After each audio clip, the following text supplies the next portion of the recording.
Hi வணக்கம், welcome to happy taste buds. இன்றைக்கி நாம் ஒரு சிம்பிளான சவுத் இண்டியன் பிரேக்ஃபாஸ்ட்டுக்கு வர சைட் டிஷ் ரெசிபி பார்க்க போகிறோம். தேங்காய் சட்னி. வாங்க எப்படி செய்யறதுன்னு பார்க்கலாம். இது நம்ம இப்போ ஃப்ரெஷ்ஷாக உடைச்ச தேங்காய், நான் இதை கட் பண்ணி எடுத்திருக்கேன். இப்போ இதில் நம்ம தேவையான அளவு தேங்காய் எடுத்து ஆட் பண்ணிப்போம். நான் இதில் பாதி மூடி தான் சேர்க்க போகிறேன்.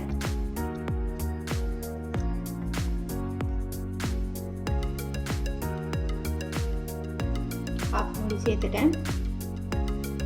சின்ன துண்டு இஞ்சி, 2 பச்சை மிளகாய் சேர்த்துக்கலாம்.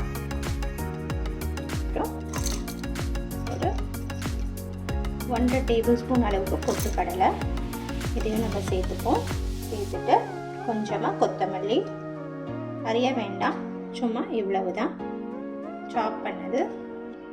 நான் ஃப்ரெஷ்ஷாக உடைச்ச தேங்காயிலேருந்து எப்பயுமே இந்த தேங்காய் தண்ணி எடுத்துகிட்டு இதை யூஸ் பண்ணி தான் அரைப்பேன். நம்ம அப்படி அரைக்கும்போது ஒரு அரை மிளகா நம்ம கூட சேர்த்துக்கலாம். ஏன்னா அந்த தண்ணியில் இருக்க ஸ்வீட்னஸும் இந்த காரமும் சேர்ந்து சூப்பராக இருக்கும் சாப்பிடும்போது. நம்ம இந்த தேங்காய் தண்ணி ஊற்றி இப்போ அரைச்சிப்போம். கூடவே தேவையான அளவு உப்பு சேர்த்துக்கலாம். 1/4 டீஸ்பூன் உப்பு சேர்த்துப்போம். இதை ஃபஸ்ட்டு தண்ணி ஊற்றி அரைக்காதீங்க. ஃபஸ்ட்டு ஒரு ஓட்டு ஓட்டிட்டு அதுக்கப்புறமா நம்ம தண்ணி சேர்த்து, எப்பயுமே சட்னி அந்த மாதிரி அரைச்சிங்கன்னா அந்த பீசஸ் தனித்தனியாக நிற்காது. தேங்காயோடது ஃபுல்லாக அரைஞ்சி வரும். வாங்கி இப்போ அரைச்சி எடுத்துகிட்டு வந்துடுறோம். பார்த்திங்கன்னா நான் தண்ணி ஊற்றாமல் ஃபஸ்ட்டு அரைச்சி எடுத்துகிட்டு வந்திருக்கேன்.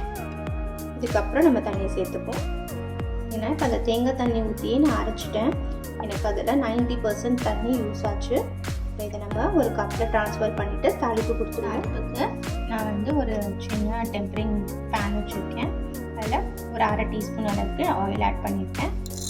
ஃபஸ்ட்டு உளுந்து சேர்த்துப்போம். உளுந்து கொஞ்சமாக செவக்கணும், ஓரளவுக்கு செவக்கட்டும். அப்போ நம்ம கடுகு ஆட் பண்ணோம்னா கரெக்டாக இருக்கும். உளுந்து செவக்க ஆரம்பிச்சிச்சு. இந்த ஸ்டேஜில் கடுகு போட்டுக்கலாம்.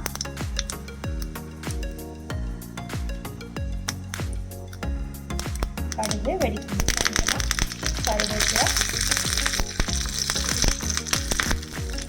கடுகு நல்லா வெடிச்சிருச்சு. உளுந்து பார்த்திங்கன்னா கரெக்டாக கோல்டன் ப்ரௌன் கலருக்கு செவந்துருச்சு. இல்லைன்னா கருகிடும். அதனால் ஃபஸ்ட்டு உளுந்து போட்டுட்டு அப்புறமா கடுகு போடும்போது நமக்கு கரெக்டாக வரும். அப்புறமா சட்னியில் சேர்த்துருவோம்.